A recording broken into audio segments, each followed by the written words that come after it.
Hey everybody, welcome to Bible Study That Doesn't Suck. This is Pastor Megan in San Francisco at Grace Lutheran. We have worship every Sunday in person and online at 10:30 a.m. Plug. Okay. Bible study. If you are watching on the justlutheran.blogspot.com, text will be down here. And no other pastors have joined me yet. Oh, so sad you're stuck with me. I'll try to be fun.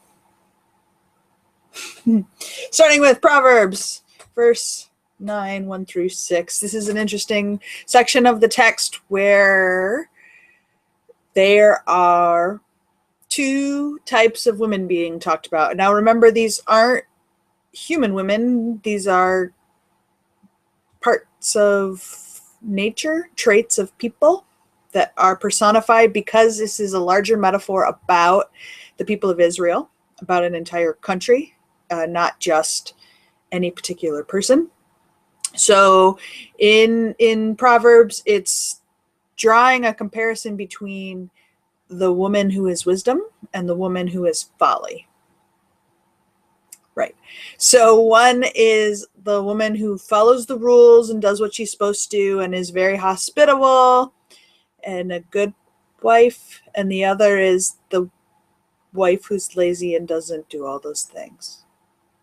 So the metaphor is an age-old conversation that happens between older people, parents, those above the age of 30, who see some good reasons for following society's rules, who see what happens when you are kind to other people and see how hard life can be when you don't do those things, or when you go out drinking, or when you do the things that young people enjoy doing.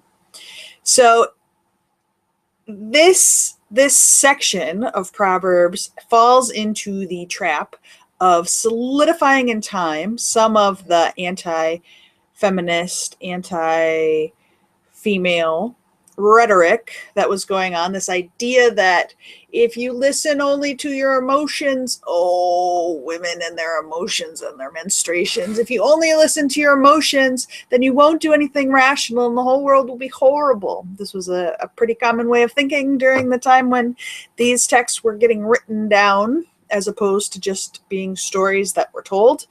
And if you think of them more as like parables or stories that you're telling to kids to try to get them to stop getting in trouble all the time, and less about women being horrible, I think it will go better. This story you can think of as the Cat in the Hat, right?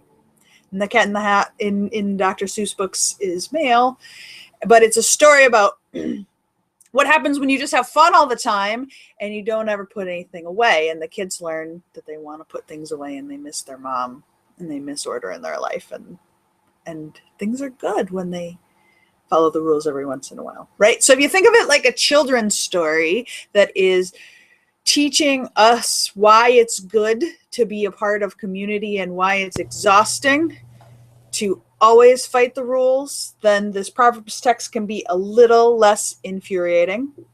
Pastor Amanda, I'm talking about the Proverbs reading and the different ways of looking at the woman that is wisdom and the woman that is folly, who are competing with each other, and talking about the ways that it's very easy to read this as a women behave, and if you're not a good, proper wife who doesn't take care of the house, that's definitely one way that some people have read this, but I like to think of it like the Dr. Seuss book, The Cat in the Hat, that the message is really just, it's exhausting if you don't follow the rules and you're always trying to buck society, rather than if you do follow the rules.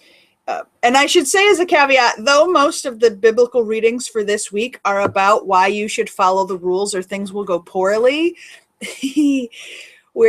we, Pastor Amanda and I, are Christians, and our main story that we believe in is the story of a dude who chooses not to do any of that, and because he doesn't follow the rules, he ends up on a cross. So just remember that while it's good advice from grandmas and grandpas that you should follow the rules and you'll stay out of trouble, We don't know anyone within the story of the Bible or within our own human lives who have ever successfully done that every single moment of their day. The I end. don't know that it's actually possible to do it every single moment of every day. Oh, I don't know. Yeah. There are certainly people who try. There are people who try, who put forth great effort for these things. Hey, Pastor Amanda, where are you from? I serve at Central Lutheran Church in Portland, Oregon. Currently, I am at my house because we were taking care of dentist appointments today. So everyone out there, go to your dentist, take care of your teeth, do smart things. I suck at that. It's dentist hard. Is horrible. Hard work. It's important that we do these things and that we nurture and take care of God's gifts. So I'm coming back from an appointment that was a little longer than anticipated. So my apologies for being a little late. Good morning. Hello. And a pretty good example of the woman of wisdom saying, take care of your teeth and go to the dentist because it's a smart thing to do. And the woman of folly saying, it's horrible, I don't want to do it. Which you could pick any subject and have this same story as happens in the Proverbs text. Probably the reason that they picked to put it in this cycle is because it's another Bread of Life Sunday, and Bread of Life Sundays are so boring because we're at the third Bread of Life Sunday where it's the same subject in a row, and it makes pastors grumpy. It really does. Like I have to say, I have one pastor in my text study who actually loves the bread passages, but Pastor of folly. 1% out of the rest of us are all kind of murmuring and groaning that we have yet another week. And this week we get to like the blood and guts section, which is just awesome. So neat. Which you'll see when we get to the John section. Do you have anything else you want to say about Proverbs? Do you like Proverbs? Proverbs is I think it's lovely this week. I mean, one thing that was pointed out. You like poems, though. I like poetry. And I did in college, in the late 90s, back in Pennsylvania, I was part of a group who was doing sex education around HIV and AIDS. And one of we were SPA, Students Promoting AIDS Awareness. And it was an organization that I helped to found with a couple other people on campus. And one of the things that we did was a vigil for World AIDS Day. And I had, we did readings and things like that. And this was maybe shortly after I was baptized or possibly even before. And the poetry, the reading that I did, I wish I could find it because it's a story about a woman who lost her brother to the HIV/AIDS epidemic. And in it, she has a poem, or he had written a poem that she then read. And it talks about wisdom winding her way through the streets to little houses and finding homes to come into and to sit at their tables and to spend time with them and to teach them how to love. And so whenever I hear wisdom personified, I go back to that particular poetry and that particular poem. And so when I hear about wisdom kind of calling people into her home and saying, you know, those who don't know things yet, come and sit at my table. And those who haven't figured it all out yet, come and sit at my table and learn and figure out what life is. And so I don't see it as like you ought to be doing these kinds of things or you're silly and stupid and vapid. I see it as like this nurturing presence of this person who says, come and let me show you. You haven't had the chance to learn yet. So come and let me show you. And this image of wisdom going out among the streets is a beautiful poem of winding her way through the city streets and seeking out ways to teach and to love. So the Proverbs text reminds me of that, and just brings me back to that kind of space of nurture and love. So that's what I hear in it. Yay, nurture and love. Nurture and love. That Yay. Sounds like what a mom would say after they bring their kid back home from the dentist. Maybe. And then she eats a donut. Yeah. Yay. Yay. Psalm 34 mimics the wisdom text pretty much almost the same. Hey, come eat at my table. Again, because the John reading will be about bread of life. One interesting that's noted in the feasting on the word exegesis is Which something is that I don't know that which is we've spoken for this whole bread of life stuff, right? Feasting What was that? on the word. Yeah, there you go. Preaching on the word. Feasting. Honk. Eating it. Do you want to eat your donut again to honk on the word? Yeah. There's an interesting little comment in the exegesis section that I thought was interesting that we hadn't really talked about in any of our Bible studies that haven't stuck yet. Because I know you watching, you've seen every single one. Of course you have. Which, by the way, I must interrupt myself and say hello, people watching 3,900 a month this last month. Good job, Bible study that doesn't suck. We love you. So Psalm 34 has a little interesting thing where you got to say something out loud so they can see your picture, Amanda. They can see my little heart and little in the corner. No, they only see you in the corner when there's 3 or more of us.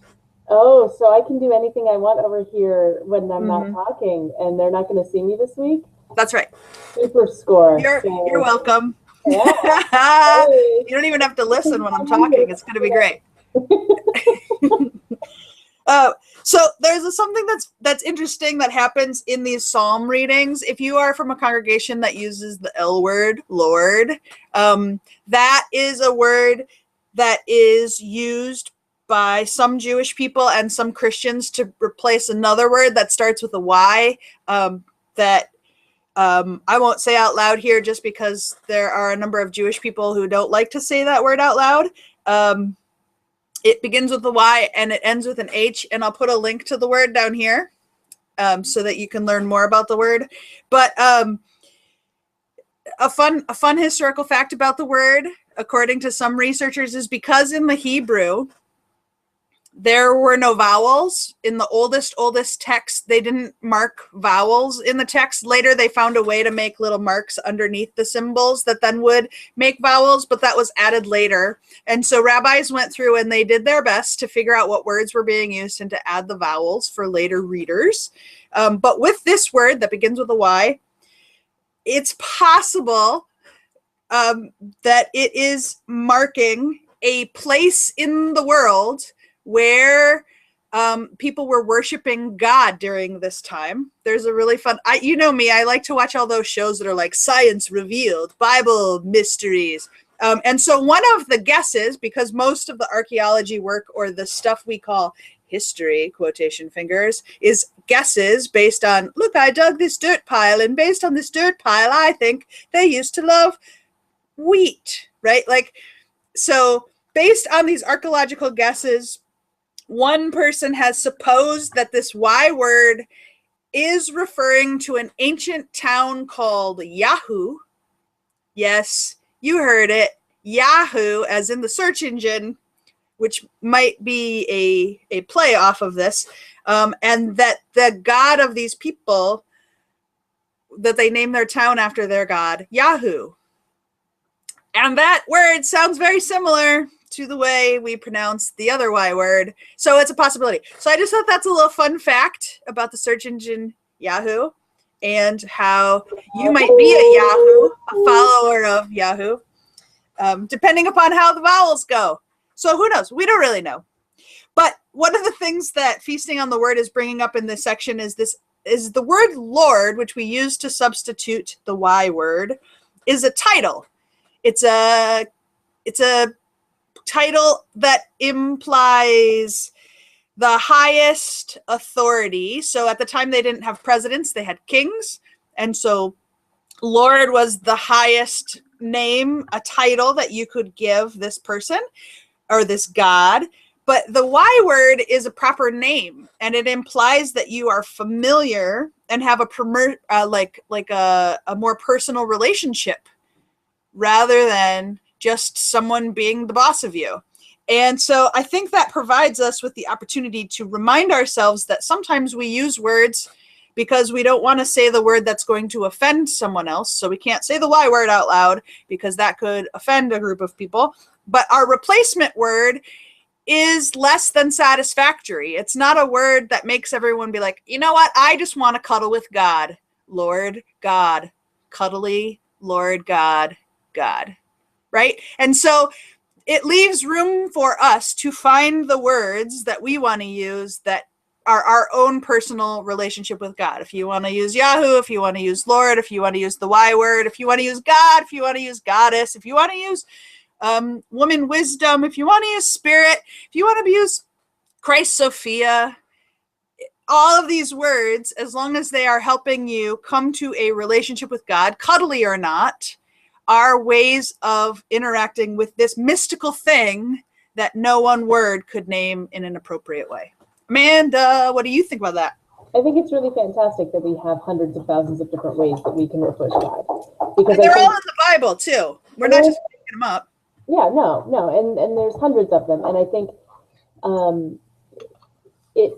it allows us to remember constantly that we can't put God into a box, into our little world, and say that this is who God is. Like, our cuddly Jesus is not necessarily the Jesus on the cross, and the Jesus on the cross is not the Jesus turning over tables, and that's not the God who created things, and that's not Sophia who is calling people to come eat at her table, right? So I think that whenever we want to box God in and say, well, God really needs to be this, that, or the other thing, that it's nice to kind of blast that open. So I like that there's 1,000 ways to talk about God. And for those wondering, that noise you hear is a dog slurping water.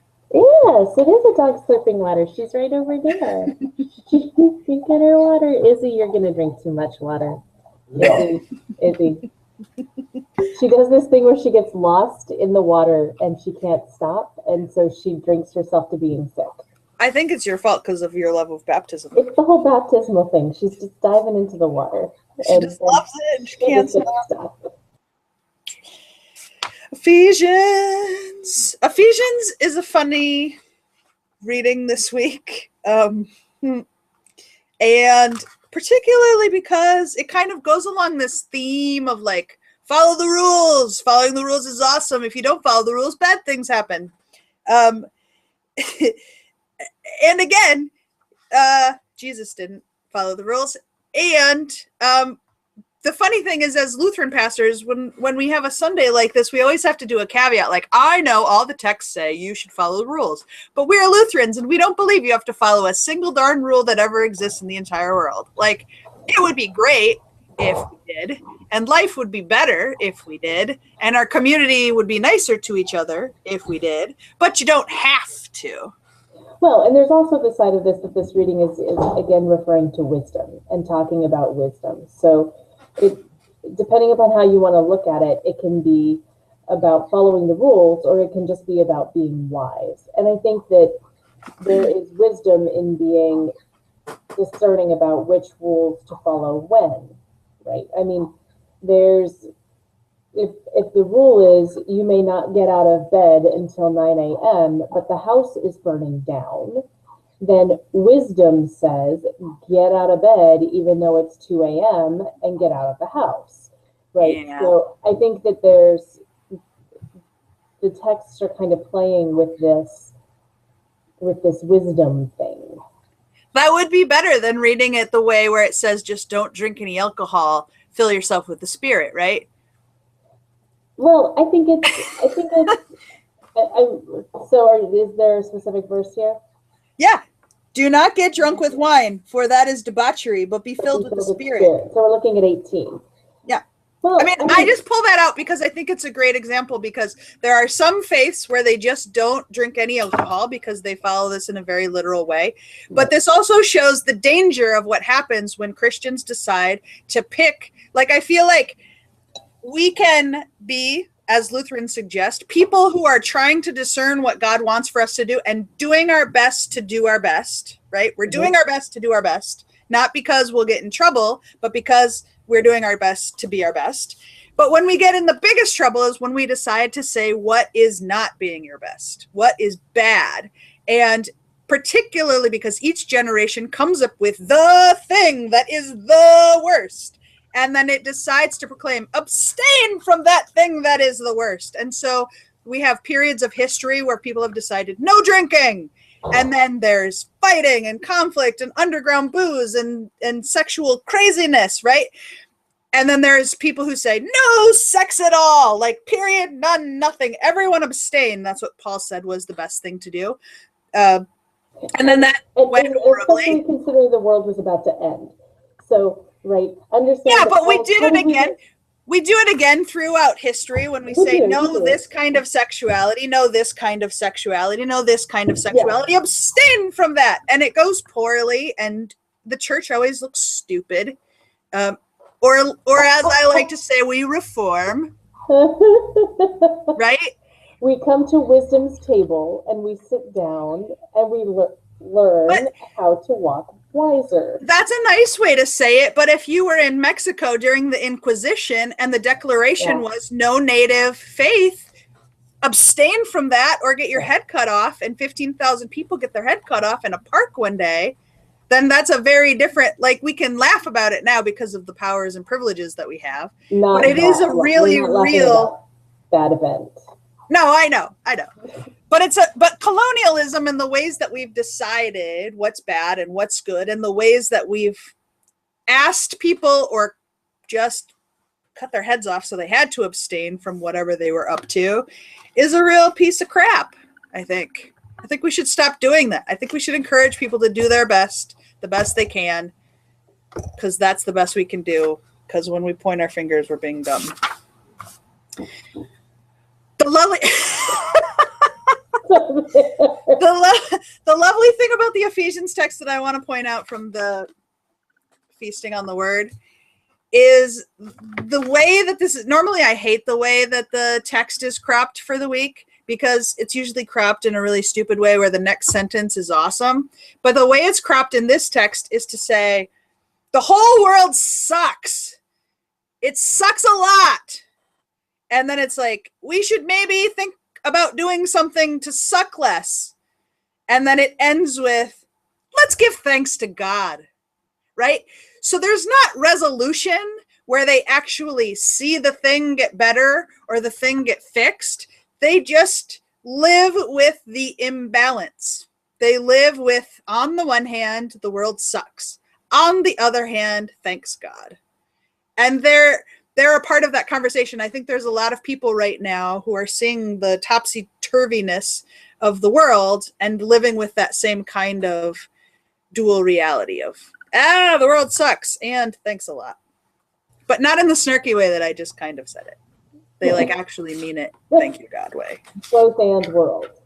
Yeah. Rather than the either or. Yeah. Both and. Both and. That's the Lutheran motto. Why say no when you can say, I'd like both? And some more, please. Yeah. One thing I wanted to do is give a shout out today to Paul Lehman. I don't know that you can get this book. I think it's been out of print since like 1998.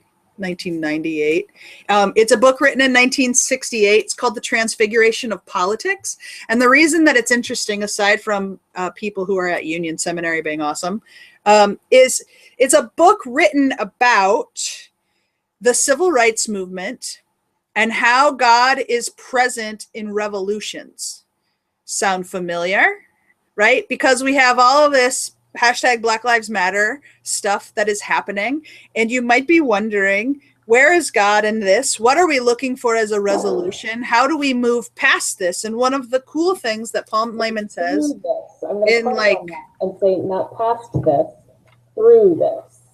How do we fix it? How do we stop sucking? How do we stop sucking at racism? That's what I mean. Yeah. So in about 366 pages, Paul Lehman encourages us to think about revolution and these times when we have uprisings as being a part of transfiguration moments. So a transfiguration, for those who aren't churchy or big word fans, is is this story of when Jesus goes on top of this mountain and everything transfigures to white. So everything transforms into white, and all of a sudden Moses and Elijah are there, and they have this conversation about how the world could be better, perhaps, or about what's happening. And it's right in the middle of the story. The exact middle of the story is when this transfiguration happens. And it's this moment of the inbreaking of God and the movement towards the new thing that is to become.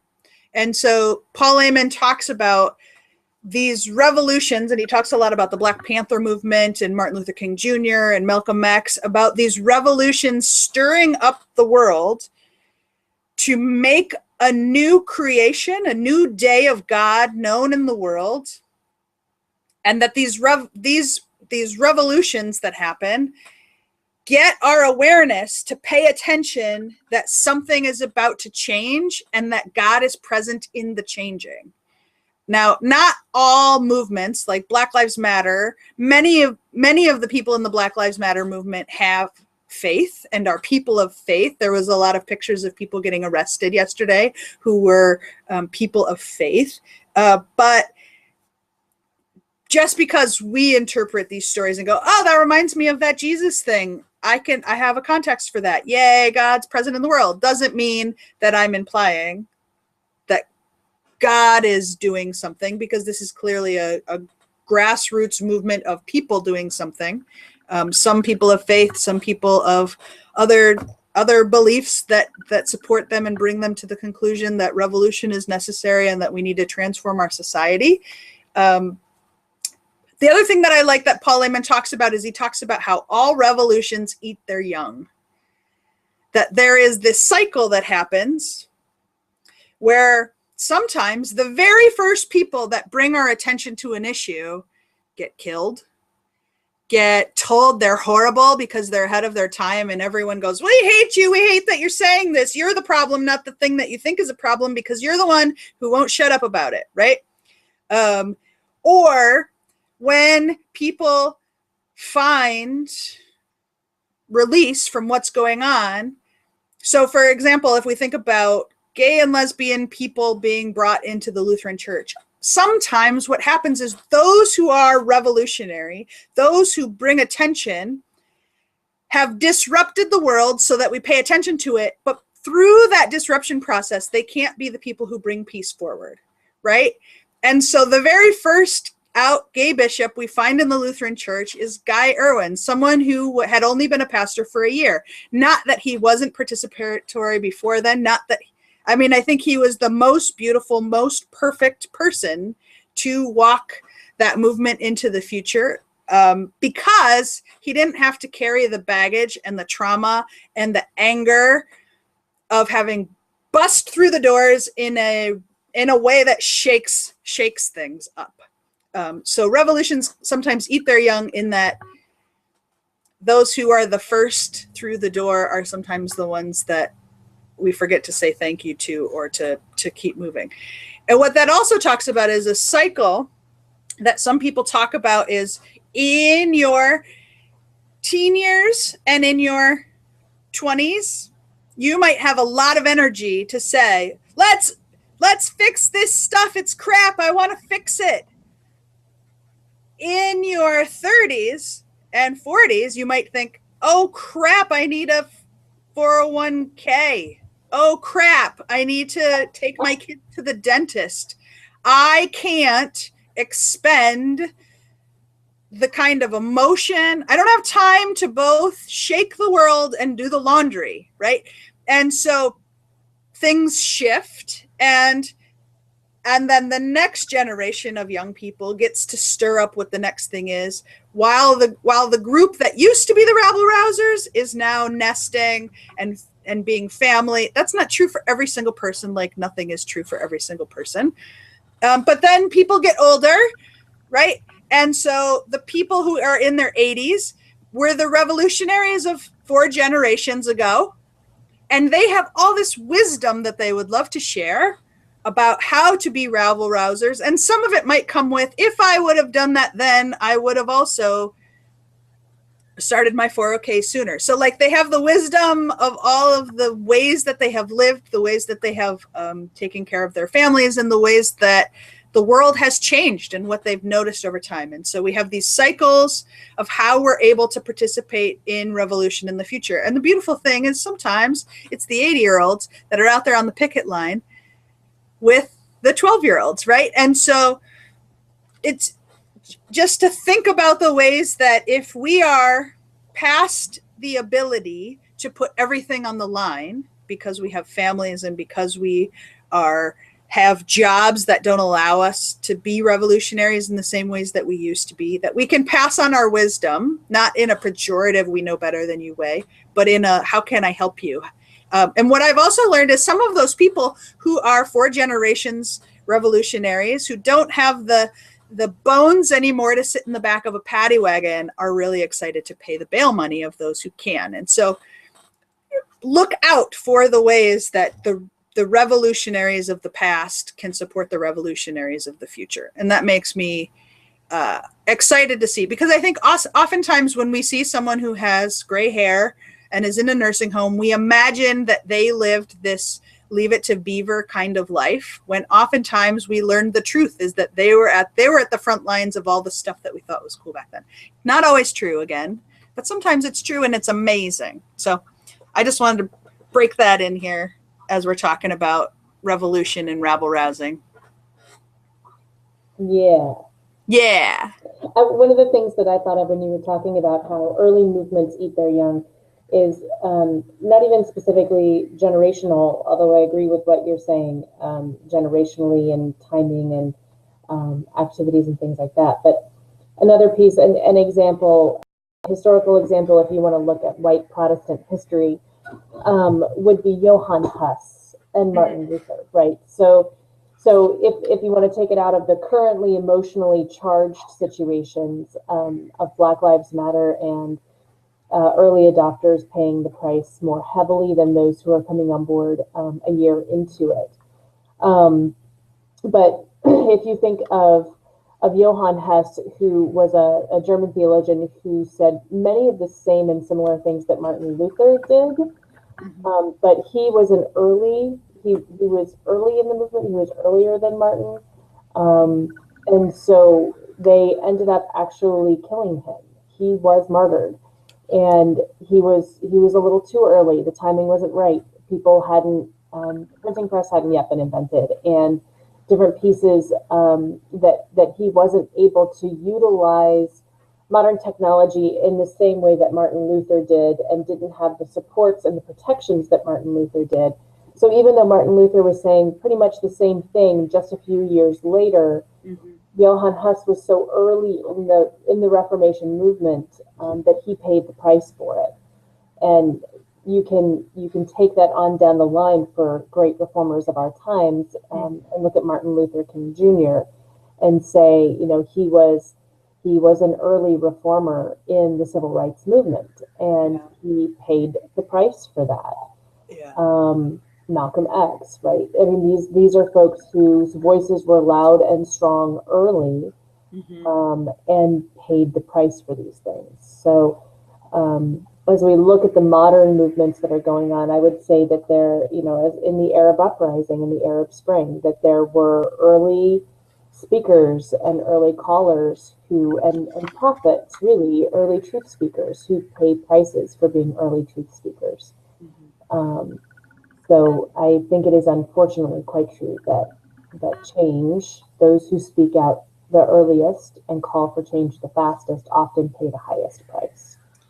Carter Hayward has a really good book called Speaking of Christ. It's a pretty fast read if you don't want to read 366 pages. But there's an opening story in the beginning about a story that's told in African villages about how change happens. And it's based on the ways that locusts fly. And because locusts fly in huge swarms, I think I added a C that didn't need to be there. So locusts fly in huge swarms, and they go so fast that the way that locusts cross the river is that the first locusts that hit the river die, because when their wings get wet, they die. And the only way they cross the river is by coming in such a huge swarm that the locusts at the end use the dead bodies of the locusts at the beginning as their bridge across this uncrossable river. And kind of thinking about, like, she's particularly talking about the way that, like, the women's rights movement happens through these women who have legacies long past even what we can necessarily remember. So even if people didn't lose their lives in the struggle, the fact that generations upon generations have fought for similar things is also one of the ways that it paves our future towards justice and peace and all that business. I think that as a female-bodied person, one of the things that I have found that is a tremendous bridge builder between generations, particularly in the United States at this point in time, is when speaking to women who are 50 to 80, and saying thank you for what you have done that allows me to be where I am today. Because a lot of those women, women who are over 80, they are just oftentimes, they were the rabble rousers. They were, you can get some pretty fiery stories out of some of these folks. And being in an urban parish right now, particularly, these women who lived in downtown Portland, who a lot of them came to Portland at the time of the war, Second World War, in order to work in the dockyards. So they're riveters, right? They were building ships. They were working in the dockyards. They're these amazing, incredible women. And then what those women fought for their daughters and their granddaughters, that we are now reaping the benefits of. And I think that I would say that the women who are in their 50s and 60s are the ones who paid some of the highest prices for within our generations, within our living generations, for the privileges that we now face and have. The fact that I can be ordained and serve in an urban parish as a solo pastor. And they paid with struggle to decide home or work, and the 1980s, the first business women going into the business industry and trying to, think of the movie Baby Boom or whatever it was. I like that movie. It's a good one. Right, where she's trying to decide, can I do both? Can I be a businesswoman and a mom? And how do I do this?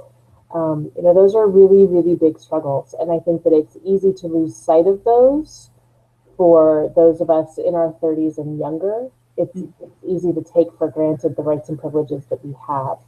And so to thank those women and to say, what you went through in your high school years to fight for Title IX so that my child can play whatever sport they want. Those are some pretty significant deals. And it does help the price that they paid to be recognized. It helps in relationship building and bridge building. I had one of my favorite pastoral conversations I've ever had was with a woman on her 70th birthday, and she told me the story of her life based on how her hormones changed over her lifetime.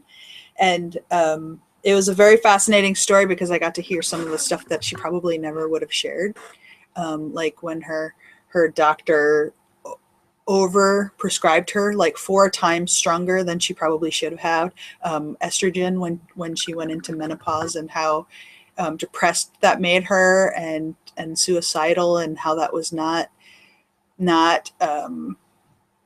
of her character. And there were people in her life who had the foresight to say, something is wrong, you need to challenge this doctor, because it was early on when they didn't know how to prescribe things to combat menopause. And so much of her story was listen to your body and get the fluctuations of hormones right that work for you, regardless of what that looks like in your life. And it was just this very empowering way of being. Not every person in your life probably has the ability to tell you the story of their hormonal shifts as a way of their storytelling, but I'm a big fan of listening to to folk and learning their stories. And it's one of the gifts that pastors get to do, hopefully, through visitations prior to someone's passing away. And what I think brings really good life to a special funeral, when you really know the depths and breadth of how people have lived. And I've had conversations with people at the hospital sides where I've learned stories about them that their own pastors and their own best friends didn't even know about them. And so it's a fun way to kind of get to continually be learning about people even beyond the time that they get to spend with us on earth, which is kind of fun. We should get back to the texts. I know, but we don't like the text. And the next one is the John text about the bread of life, and it's really stupid, and that's what's going on.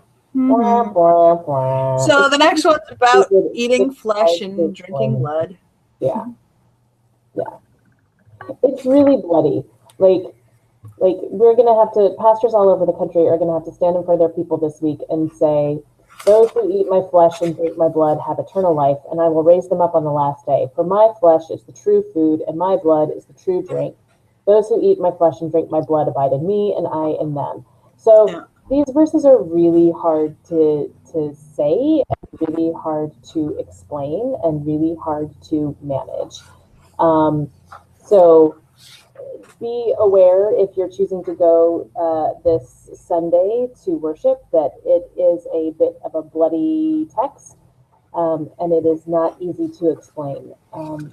There's different ways to try to go about explaining it. We can talk about, what is being referred to here is the Lutheran sacrament of communion, and a pastor could choose to talk about the details of what we think about communion and how we understand the presence of Christ to be in, with, and under the bread and wine, and those kinds of conversations. And that's so dangerous, because there will be people in our congregation who come from so many different traditions and have so many different ways of interacting with what's happening at the communion table, and many of the most divisive divisions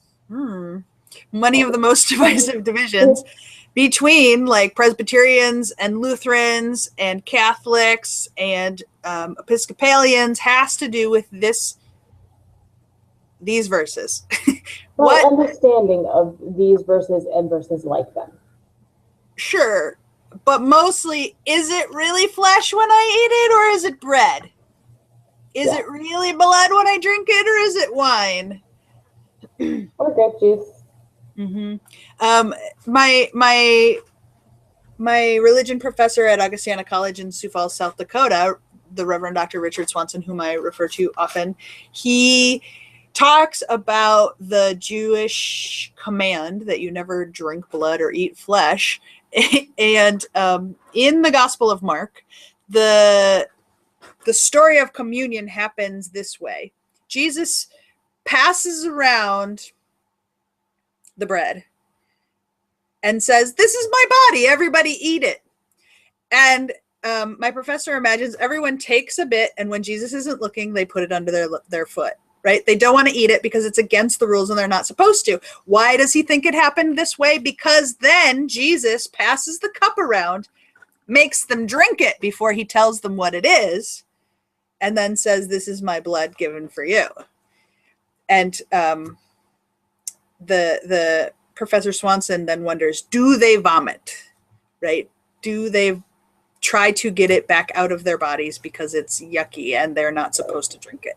Probably not. That's not written anywhere in the Bible, but it's interesting to wonder about what happened at that very first moment of saying something so crazy radical. And you can decide if you want to put the emphasis on that sentence on the word crazy or radical. Well, and I think that there's something, within us that probably for good biological scientific reasons really does not like the idea of cannibalism. What? And I was... I'm gonna write that down. We've been watching, my household has been on a marathon of Bones, the TV show. Oof. It's actually pretty, it's like... I know, but I can't do all of the gruesome. Well, I don't actually watch it. I actually like crochet and do other things. Oh, all right. So I listen to the story, so I don't actually have to see the props and the gore stuff. Yeah. So So it's basically like romance with a side of mystery to keep the rest of the family intrigued. It's pretty fantastic. But so one of the episode of Bones, and I'm not going to give too many details because it is nauseating. Like a recent episode we just watched, the victim for the show had been processed and been put into cans of beef stew. What is wrong with you, Amanda? I know, and no, not with me, with the show writers. Yeah, but you're sharing the story. I blame you. And then it is discovered by someone who finds an eyeball in their soup. Right? No. So yes. Oh yeah, it's pretty. Amanda. So, but here's the thing. A week later, having watched here's this, the moral of that story. I'm waiting. I didn't even give you the best parts of it. Right? I'm really candy coating this, but I'm still, when I think, like every now and then, my head will replay that scenario, and I still get nauseous. Right? So there's something about cannibalism, this idea of eating and drinking human blood and human body that is inherently repulsive to us as people. And so that we are saying that we are eating and drinking of the body and blood of Jesus Christ it can sound really nauseating. And I think it's something that's really offsetting and off-putting. And for people who have not grown up in the tradition and haven't heard it enough to stop actually hearing it, or who haven't, theologized it so much so that they're not hearing it anymore, right? If you're a first-time attender and you walk in and someone says, this is the body of a human being sacrificed for you, and this is their blood that has been sacrificed for you, here, eat and drink it, and you're supposed to really be happy that you're having it. Yeah, but the whole ritual starts with, and we invite angels from other times and dimensions to come share this meal with us too. Like, why is that the moment that's the most out there? Who hears that? What the visitor and the first, it's yes, but if all you're hearing are the words of institution, or if you've checked out through that whole portion of the service and you just walk up with everybody else and someone hands you a piece of bread and says the body of Christ given for you, and that's when you're checked in, it can be really freaky. And I think that it should be. I think it is meant to startle. I think that the reason why it is a sacrament is that it is meant to be startling. Well, I think though, in my experience of the 20 people who I give it to, their number one question is not, oh crap, this is flesh, but it's I'm on a diet where I can't eat gluten. Yep. Do you know what I mean? Like, but I think that for a first-time visitor or for someone who is not yet Christian, the language is offsetting. For a practicing Christian who has heard this throughout their entire life, then yes, the concern is, do you have a gluten-free version? Or I'm in recovery and I don't want to screw this up. Do you have wine? Sure. Or do you have... The answer is yes, we do. Do you have grape juice? Can you make room for me at the table? Right. So, I mean, I think that that's there, but this text is dealing very much so with the very problematic and challenging language around sacrifice and around flesh and blood sacrifice. Well, can I tell you what the feasting of the word says? What does the feasting on the word say? They answer this in a beautiful sentence. The whole answer of your problem, just in one sentence. It's amazing. That was the most amazing laugh I've ever heard you laugh. All right, so it says, those who accept it, meaning the communion, those who accept communion commit their lives to a life of irony, to seeing the world strangely, to a permanent skepticism about what seems only common sense to most of those who are comfortable in the world. They will be tempted to hate the world that hates them. And then goes on to say that the challenge of the gospel is to allow these paradoxes and to not belong to the world, which I think is hooey. That's a John, very John. Let's not belong to the world. Let's not have feelings. Let's just think stuff and poof, God. So I don't agree with that part, but it's a very John thing to say. That we are skeptical of what's happening in the world, and that our job is to try to manifest the strange truth of God's love. So I kind of like that they're like word playing with don't make barfy faces. I don't making barfy faces. I'm like, yeah. Oh, all right. It looked like barfy faces in your tiny little box. Sorry to have maligned your character. I don't know. I like communion. I think it's fun. I think it's one of the most intimate moments in our worship services. I like that everyone sits next to each other instead of all spread out. We just have kind of one line because we've got enough to all fit at the railing together. Well, and one of the times that I preached this, I think there were some interesting pieces of it regarding the Jewish sacrifice issues and that kind of a thing. The reason why, don't eat flesh and blood, particularly blood, like you could eat part of the animal, but don't drink the blood kind of a piece, is because then you would be taking, the belief was you would be taking the essence of the creature into yourself.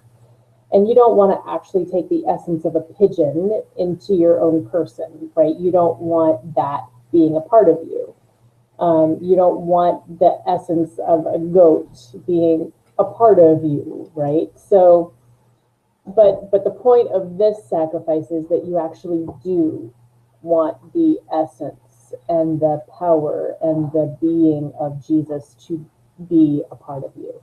You want that loving, that grace-filled, that peace-focused, that rabble-rouser, that prophet, truth speaker who changed the world and turned it upside down, not by promoting violence and power over, but by submitting to violence in order to point out its monstrosity and having power with and among other people. I mean, that is who we are taking the essence of when we are taking communion.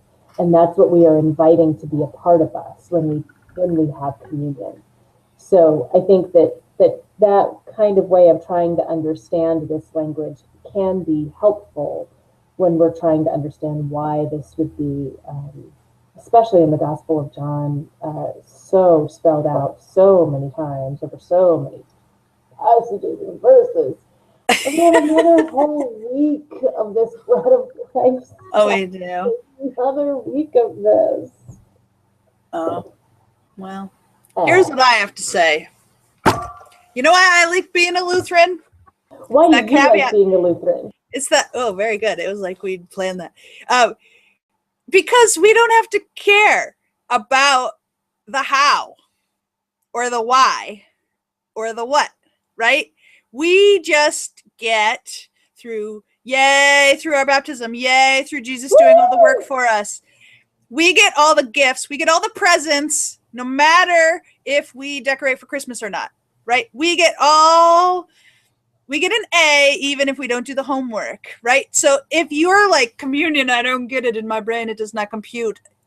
That doesn't mean, like previous Lutherans or other types of Lutherans might believe, that you can't have it unless you get it, right? We believe God is bigger and smarter and wiser than us, and we're never going to figure it out. Thank God we can never figure it out. It's not our job to figure it out. In fact, the gift that God gives us is to not have to figure it out, is to be able to receive it and to have something happen so big that it cosmically changes the world so that we get the party without the aging. What? No, so we get all the good stuff, even if we can't figure out why it works or how it happens or the who, what's, when's, where's, and why's. And so even if you, like me, during your confirmation time, didn't perfectly memorize the catechisms of Martin Luther as you were supposed to, you get it. You get communion, right? And our work then is to let other people know they don't have to get it and God can still love them as well. And no matter what, to do our best, the best we can. I don't know. Look, my bird is visiting this week. And you know what Annabelle knows? Do you think? God loves her no matter what. Yeah, and St. Francis learned a lot from birds, so it's perfect because you have to. I wish you were making more noise than me so we could see Annabelle. But the whole point that St. Francis was learning from the birds was that it's not the words that are going to help us figure it out. So pray all the time, use words when you need them, because if no one showed up for his sermon, he'd preach to the birds. Because birds are awesome and birds are beautiful and they kind of just chill out. And well, maybe not always. This bird is particularly chill today. I'm talking so you can see my beautiful bird. There's Yeah. my Anna. There she is. And creatures like Anna remind us that, and our dogs and our cats and the creatures of St. Francis do remind us that we love them even when they mess it up, even when they make mistakes. They don't have to earn our love. We just kind of love them, and they kind of just love us. Like, think about a dog that just loves you even when you don't show up at home at the right time of day. Other animals can be a little bit more picky. Anna can get pretty picky. She, if I'm not home enough, she'll get pretty picky at me. But right now I'm not scratching her enough. So yes, I know, I saw that. I was like, are you going to scratch me or not? Like, dude, come on, it's time to get scratching. So I think it doesn't have to be as complicated. I think it can just be like that. Love is enough. Love me. Yay. Love me. Just love me. Love. Just love me. That's all I'm saying. That's all. Anyway, we'll catch you all next time. Thanks for making it this far. And Bible study that doesn't suck. This is a couple things I can do with my face. Bye. All right. Bye.